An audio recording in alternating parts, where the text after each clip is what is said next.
নবীজি সাল্লাল্লাহু আলাইহি ওয়াসাল্লাম বলেছেন, আল মাহদি আন উতরতি মিন আওলাদি ফাতিমা, ইমাম মাহাদি হবে আমার খানদানের, অর্থাৎ ফাতেমা রাদিয়াল্লাহু তাআলা আনহার বংশের হবে। তিনি ইয়ামেনে জন্মগ্রহণ করবেন, ইয়ামেন থেকে তার আবির্ভাব হবে। তেনাকে মুসলমানরা কিভাবে নির্ধারণ করবেন যে ইনি ইমাম মাহাদি? হাদিসের ভেতরে এসেছে ইমাম মাহাদি আলাইহিস সালাম বাইতুল্লাহ তওয়াফ করবেন, হাজি সাহেবরাও বাইতুল্লাহ তওয়াফ করবেন। বাইতুল্লাহ তওয়াফ করা অবস্থায় হাজরে আসওয়াদ পাথর, জান্নাতি পাথর এবং মাকাম ইব্রাহিমের মাঝখানে ওনাকে চিহ্নিত করা হবে। আসমান থেকে একটি গাইবে আওয়াজ আসবে, হাজিহি খলিফাতুল্লাহিল মাহদি ফাতিউহু, ইনি হচ্ছেন আল্লাহর খলিফা ইমাম মাহাদি, হেদায়েত প্রাপ্ত নেতা, সুতরাং তোমরা তাকে অনুসরণ করো। তখন হাজি সাহেবরা ওনাকে চিহ্নিত করে, উনি বায়াত দিতে চাবেন না কিন্তু ওনাকে চিনে ফেলে ওনার হাত ধরে ওনার কাছ থেকে বায়াত গ্রহণ করবে, তাকে নেতা হিসাবে খলিফা হিসাবে মেনে নেবে, খলিফা নিযুক্ত করা হবে। তিনি মুসলমানদের নেতৃত্ব দেওয়া শুরু করবেন। ইমাম মাহাদি তিনি বাইতুল মুকাদ্দাস পর্যন্ত সফর করবেন।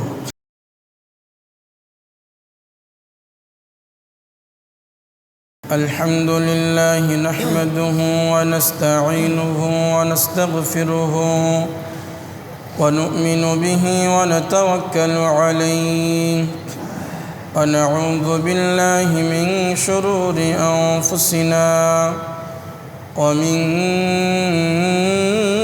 সাইয়্যাতি আ'মালিনা।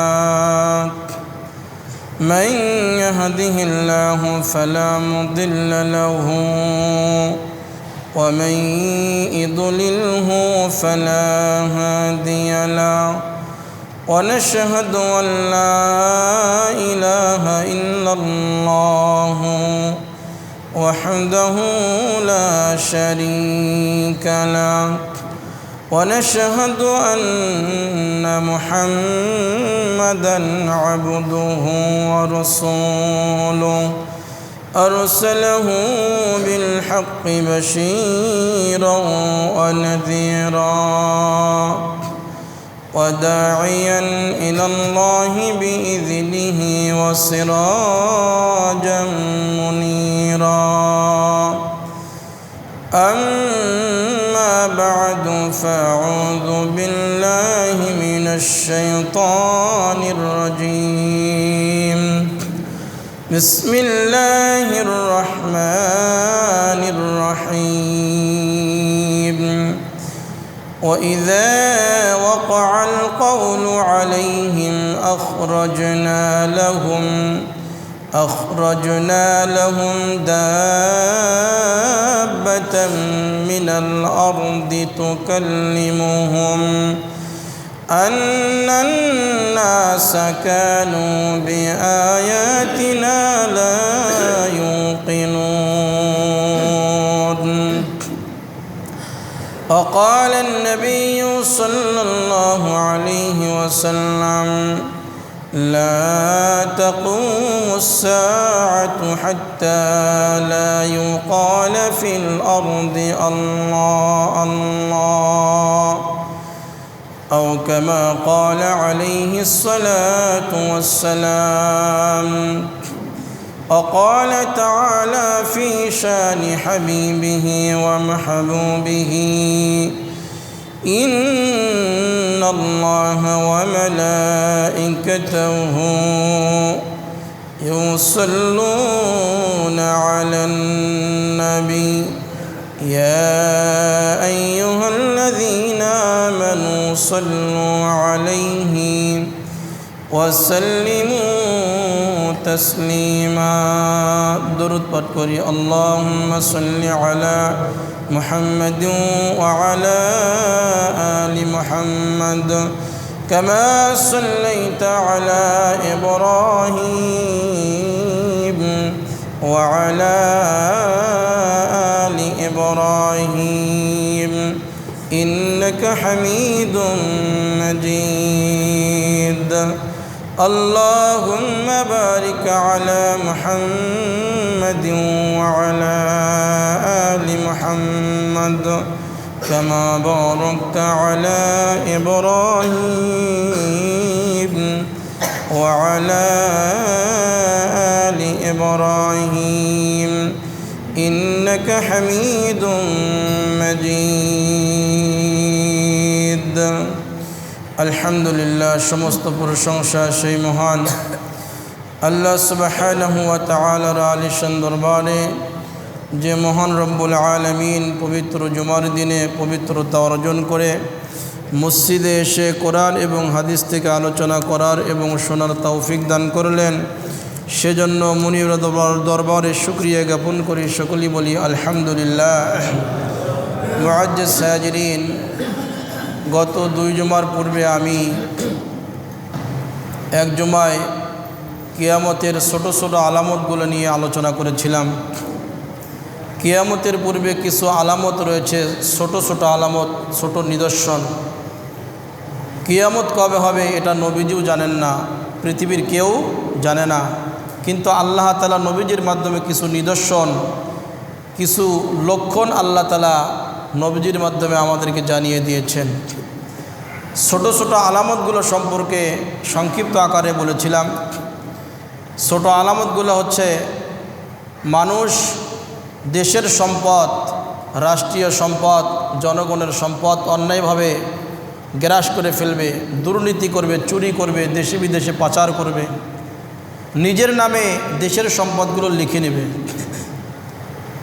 এরপরে যাকাতকে মানুষ এটা জরিমানা মনে করবে জুলুম মনে করবে অথচ যাকাতকে আল্লাহ তাআলা ফরজ করে দিয়েছেন মা বাবার সঙ্গে খারাপ ব্যবহার করবে বন্ধুদেরকে খারাপ বন্ধুদেরকে বেশি প্রাধান্য দেবে বাবাকে দূরে সরে দেবে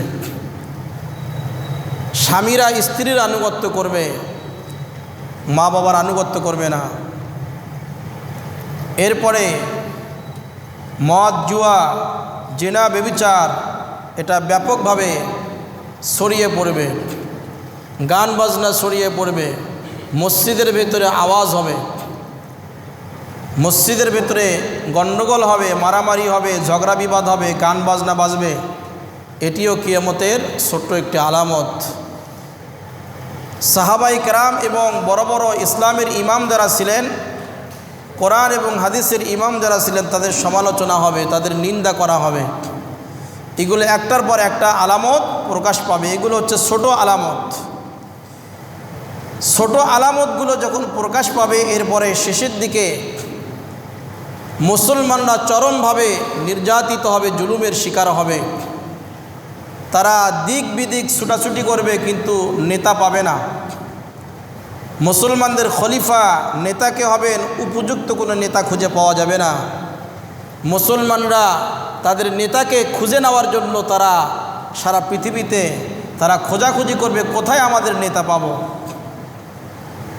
সারা পৃথিবীতে মুসলমানরা বিক্ষিপ্ত অবস্থায় থাকবে নেতৃত্ব শূন্য থাকবে সারা পৃথিবী ইহুদি খ্রিস্টানদের দখলে থাকবে তারা রাজত্ব করবে মুসলমানদের উপরে ইসলামের উপরে জুলুম অত্যাচার চালাবে ব্যাপকভাবে প্রচুর পরিমাণে মুসলমান তারা হত্যা করবে শহীদ করে দিবে ইহুদি খ্রিস্টানরা এমন পরিস্থিতিতে মুসলমানরা যখন তাদের নেতা তালাশ করবে খুঁজবে আল্লাহ তাআলা ইমাম মাহদী আলাইহিস সালামকে পৃথিবীতে পাঠিয়ে দেবেন ইমাম মাহদী একজন হেদায়েতপ্রাপ্ত নেতা তিনি খলিফা আল্লাহ তাআলার পক্ষ থেকে একজন খলিফা হবেন নেতা হবেন তিনি নবুয়ত প্রাপ্ত হবেন না তিনি নবী রাসূলও হবেন না তিনি মুসলমানদের একজন নেতা আল্লাহর খলিফা হবেন নবীজি সাল্লাল্লাহু আলাইহি ওয়াসাল্লাম বলেছেন আল মাহদী আন উতরাতি মিন আওলাদি ফাতিমা ইমাম মাহদী হবে আমার খানদানের অর্থাৎ ফাতেমা রাদিয়াল্লাহু তাআলা আনহার বংশের হবে তিনি ইয়ামেনে জন্মগ্রহণ করবেন ইয়ামেন থেকে তার আবির্ভাব হবে তেনাকে মুসলমানরা কিভাবে নির্ধারণ করবেন যে ইনি ইমাম মাহদী হাদিসের ভেতরে এসেছে ইমাম মাহদী আলাইহিস সালাম বাইতুল্লাহ তওয়াফ করবেন হাজী সাহেবরাও বাইতুল্লাহ তওয়াফ করবেন বাইতুল্লাহ তওয়াফ করা অবস্থায় হাজরে আসওয়াদ পাথর জান্নাতি পাথর এবং মাকাম ইব্রাহিমের মাঝখানে ওনাকে চিহ্নিত করা হবে। আসমান থেকে একটি গাইবে আওয়াজ আসবে, হাজিহি খলিফতুল্লাহিল মাহদি ফাতিউহু, ইনি হচ্ছেন আল্লাহর খলিফা ইমাম মাহদি, হেদায়েত প্রাপ্ত নেতা, সুতরাং তোমরা তাকে অনুসরণ করো। তখন হাজী সাহেবরা ওনাকে চিহ্নিত করে, উনি বায়াত দিতে চাবেন না কিন্তু ওনাকে চিনে ফেলে ওনার হাত ধরে ওনার কাছ থেকে বায়াত গ্রহণ করবে, তাকে নেতা হিসাবে খলিফা হিসাবে মেনে নেবে, খলিফা নিযুক্ত করা হবে। তিনি মুসলমানদের নেতৃত্ব দেওয়া শুরু করবেন। ইমাম মাহদি তিনি বাইতুল মুকাদ্দাস পর্যন্ত সফর করবেন। তেনাকে ওনার নির্দিষ্ট সময়, দুইটি রিওয়ায়েত বর্ণনা এসেছে, অধিকাংশ বর্ণনা এসেছে তিনি 7 বছর রাজত্ব করবেন, 7 বছর খেলাফতের দায়িত্ব পালন করবেন। এই 7 বছরে তিনি সারা পৃথিবীতে ন্যায় এবং ইনসাফ প্রতিষ্ঠা করবেন, জুলুম এবং অন্যায়ের অবসান ঘটে যাবে। যেমন তিনি আসার পূর্বে সারা পৃথিবীতে জুলুম অত্যাচার দিয়ে ভরপুর থাকবে, উনি আসার পরে 7 বছরে অথবা 9 বছর, কোনো বর্ণনা এসেছে 9 বছর তিনি থাকবেন। তবে শক্তিশালী মত হচ্ছে তিনি 7 বছর খেলাফতের দায়িত্ব পালন করবেন। এই 7 বছরে সারা পৃথিবীতে ন্যায় এবং ইনসাফ প্রতিষ্ঠা হবে, ইসলামের বাণী, আল্লাহর হুকুমত কায়েম হবে, ইসলাম প্রতিষ্ঠিত হবে। তিনি যখন বাইতুল মুকাদ্দাসে সফর করে যাবেন, উনি আসার পরেই ইমাম মাহদি মৃত্যু হওয়ার পূর্বেই দাজ্জালের আবির্ভাব হবে, দাজ্জালের আত্মপ্রকাশ ঘটবে, সেও পৃথিবীতে এসে ফাসাদ সৃষ্টি করবে। মুসলিম শরীফের একটি হাদিস এসেছে, হযরত হুযায়ফা রাদিয়াল্লাহু তাআলা আনহু থেকে বর্ণিত হাদিস।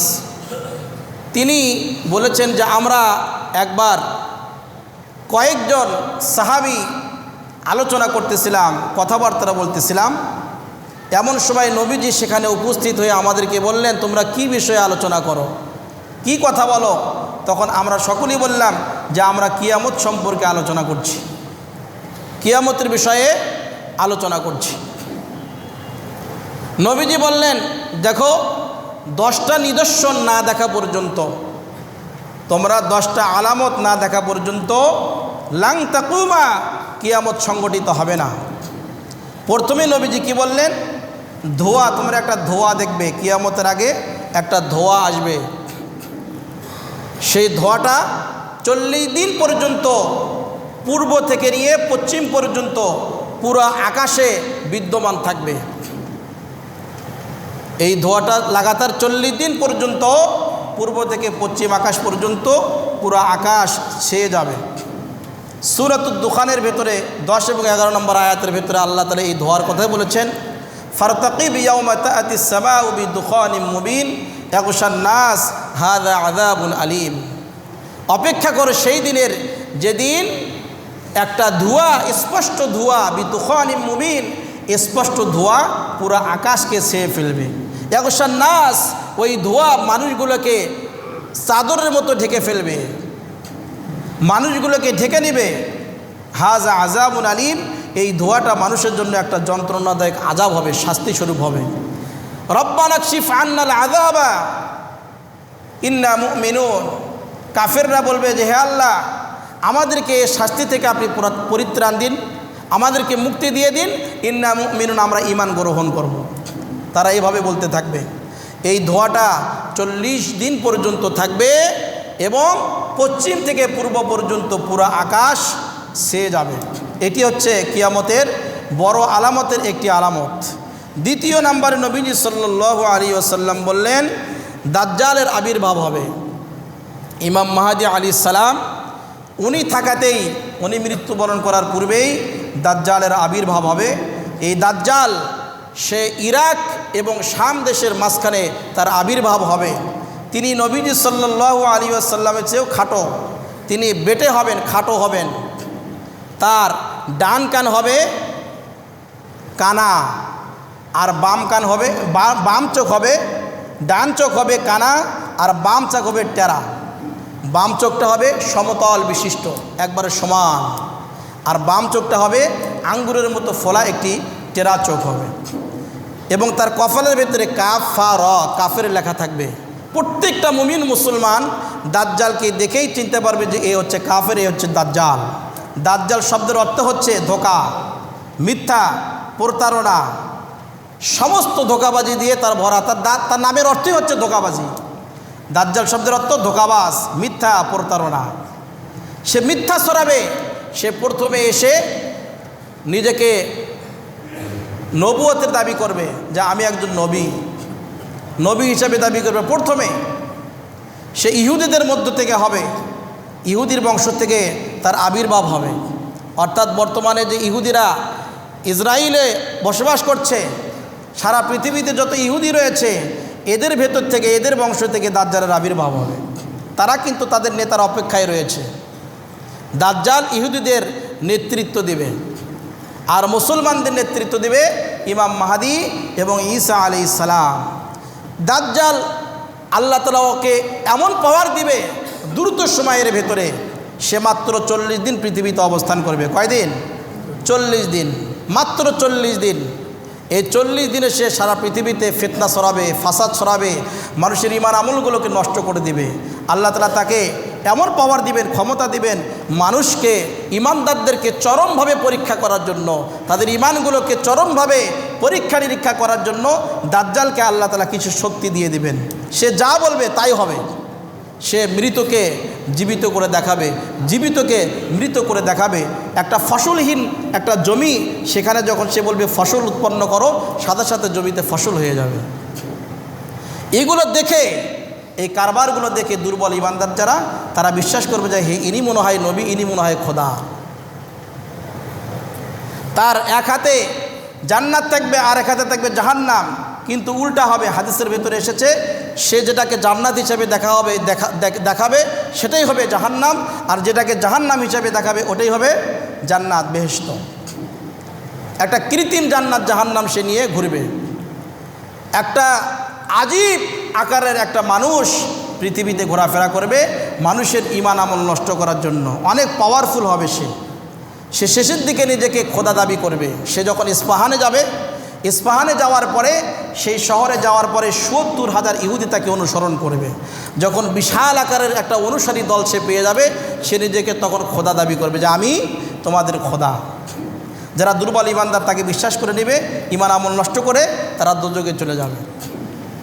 এভাবে যখন সে পৃথিবীতে নিজেকে খোদা দাবি করবে, রাজত্ব, ইহুদিদের রাজত্ব, খ্রিস্টানদের রাজত্ব কায়েম করবে, আর ইহুদিদের নেতৃত্ব দিবে, সারা পৃথিবীতে গুনাহ ছড়াবে, ফাসাদ সৃষ্টি করবে।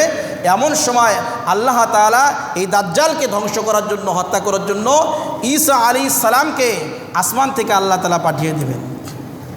নবীজি বলেন যে ঈসা আলাইহিস সালামকে আল্লাহ তাআলা আসমান থেকে পাঠিয়ে দিবেন। তিনি কোথায় আসবেন? ফেরেশতাদের কাঁধে ভর করে বাইতুল মুকদ্দাসে আসবেন।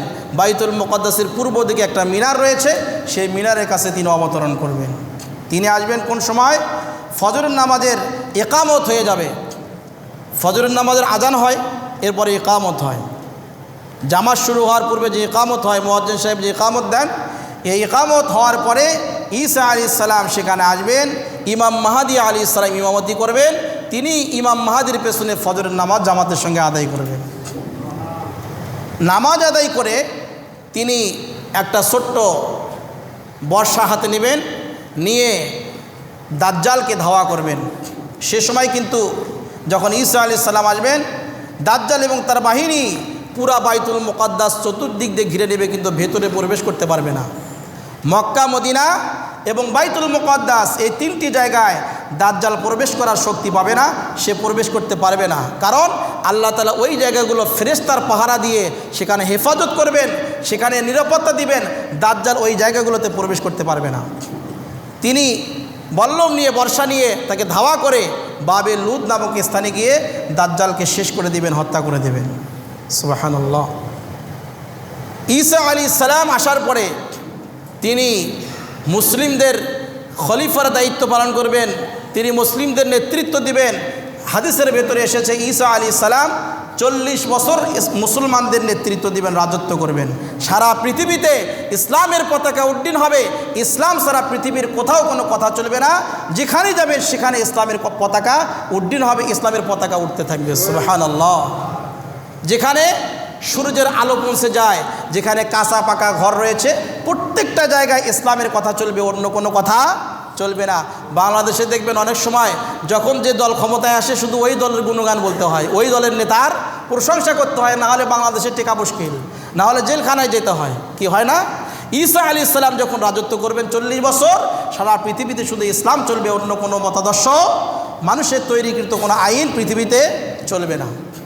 40 বছর লাগাতার রাজত্ব করবেন। ইহুদি খ্রিস্টানদেরকে ঈসা আলাইহিস সালাম কুচুকাটা করবেন, তাদেরকে শেষ করে দিবেন।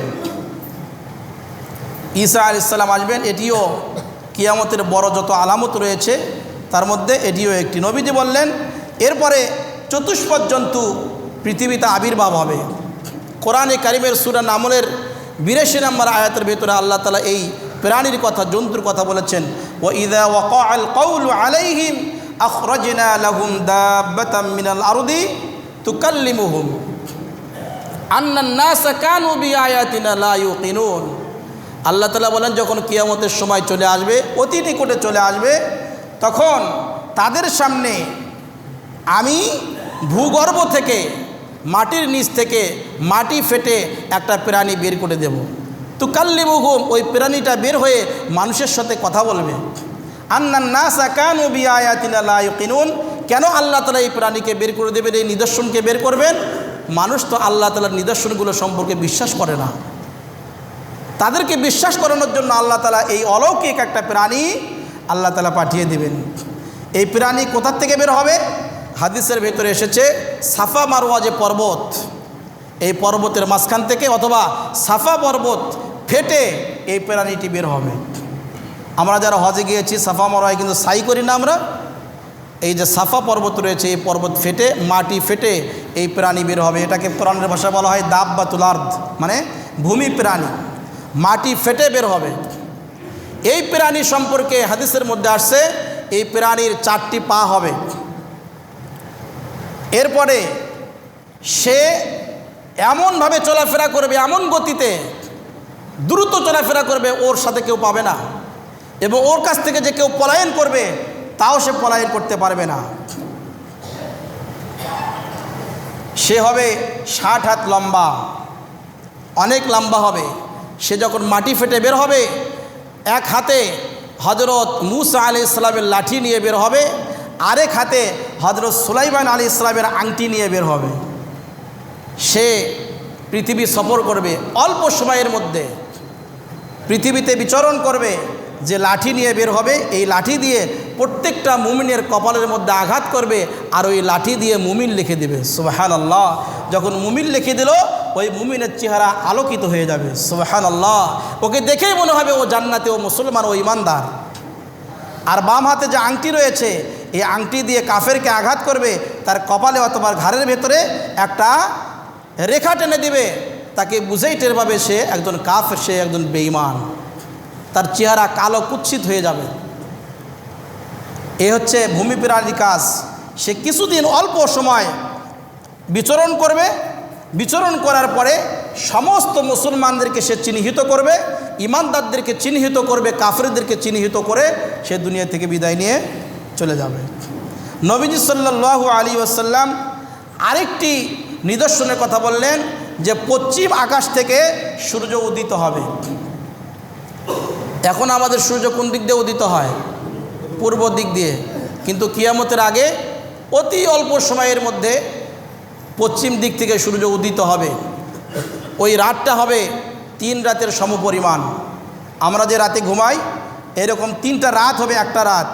মানুষ ঘুমাতে ঘুমাতে ত্যক্ত হয়ে যাবে যে ঘুম কেন শেষ হচ্ছে না, অনেক ছটপটানি শুরু হয়ে যাবে। গরু ছাগলগুলো, চতুষ্পদ প্রাণীগুলো তারা খাবারের জন্য বাহিরে বের হয়ে যাবে, হাম্বা হাম্বা করবে, কিন্তু রাত শেষ হবে না। রাত যখন শেষ হয়ে আসবে, পশ্চিম দিক থেকে অনেক ছোট্ট আলো নিয়ে ওই সূর্য আস্তে আস্তে উদিত হওয়া শুরু হবে। সূর্যটা যখন ঠিক মাথার উপরে দ্বিপ্রহরের বরাবর চলে আসবে, সে সময় আবার সূর্য আল্লাহর হুকুমে পশ্চিমের দিকে গিয়েই অস্ত চলে যাবে। আবার যখন এই দৃশ্যটা, এই নিদর্শন যখন শেষ হয়ে গেল, আবার পূর্বের ন্যায় সূর্য পূর্ব দিক থেকে উদিত হবে, আবার পশ্চিম দিকে গিয়ে অস্ত যাবে। এটি একটি কিয়ামতের বড় আলামতের একটি আলামত। এরপরে ইয়াজুজ মাজুজের আত্মপ্রকাশ ঘটবে। ইয়াজুজ মাজুজ এরা মানুষের ভেতর থেকেই হবে, মানুষের আকৃতি। এরা অনেক হবে এবং এরা অনেক শক্তিশালী হবে, অনেক লুটতরাজ করবে, ডাকাতি করবে, মানুষকে মারবে, ফাসাদ সৃষ্টি করবে। অল্প সময়ের ভেতরে তারা সারা পৃথিবীতে সফর করে মানুষগুলোকে কষ্ট দেবে। এরপরে কষ্ট দিতে দিতে দিতে দিতে চরম পর্যায়ে পৌঁছে যাবে। ঈসা আলাইহিস সালাম এদের যন্ত্রণায় ঈমানদারদেরকে নিয়ে তিনি পাহাড়ে উঠে যাবেন। সেখানে গিয়ে দোয়া করবেন যে আল্লাহ এদেরকে আপনি আমাদেরকে এদের আযাব থেকে, এদের শাস্তি থেকে আপনি রক্ষা করুন। তখন আল্লাহ তাআলা আযাব পাঠাবেন, অনেক রোগ ব্যাধি হবে। তখন তাদের ঘাড়ের ভেতরে একটা পচন শুরু হবে, ঘা ধরে যাবে ঘাড়ের ভেতরে, তারা সবাই মারা যাবে। লাশগুলো পড়ে থাকবে, বিশাল আকারের লাশ, অনেক লাশ। এরপরে আবার ঈসা আলাইহিস সালাম দোয়া করবেন, মুসলমানরা দোয়া করবে, আল্লাহ তাআলা এক ধরনের বিশাল আকারের পাখি পাঠিয়ে দিবেন। এই পাখিগুলো ওই লাশগুলোকে নিয়ে মরুভূমিতে অথবা সমুদ্রের ভেতরে নিক্ষেপ করে দিবে। এরপরে দোয়া করবেন, আল্লাহ তাআলা আসমান থেকে প্রচুর পরিমাণে বৃষ্টি দান করবেন। এই বৃষ্টির পানি দিয়ে ওই সমস্ত ময়লা আবর্জনাগুলো, জীবাণুগুলো আল্লাহ তাআলা সব ধুয়ে মুছে শেষ করে দেবেন। সুবহানাল্লাহ। ইয়াজুজ মাজুজ পৃথিবীতে কিয়ামতের আগে আগে তারা আত্মপ্রকাশ করবে, মানুষের ভেতরে ফাসাদ সৃষ্টি করবেন। এরপরে 7, 8 এবং 9 এই 3টি আলামত সম্পর্কে নবীজি বললেন, 3টি ভূমিধস হবে কিয়ামতের আগে বড়। একটি হচ্ছে পশ্চিম অঞ্চলে, আরেকটি পৃথিবীর পূর্ব অঞ্চলে, আরেকটি হচ্ছে আরব উপদ্বীপে। এই 3টি ভূমিধস হবে। নবীজি সাল্লাল্লাহু আলাইহি ওয়াসাল্লাম 10 নম্বর সর্বশেষ যে আলামতটি বললেন, তিনি বললেন যে ইয়ামেন থেকে একটি আগুন, একটি অগ্নি বের হবে।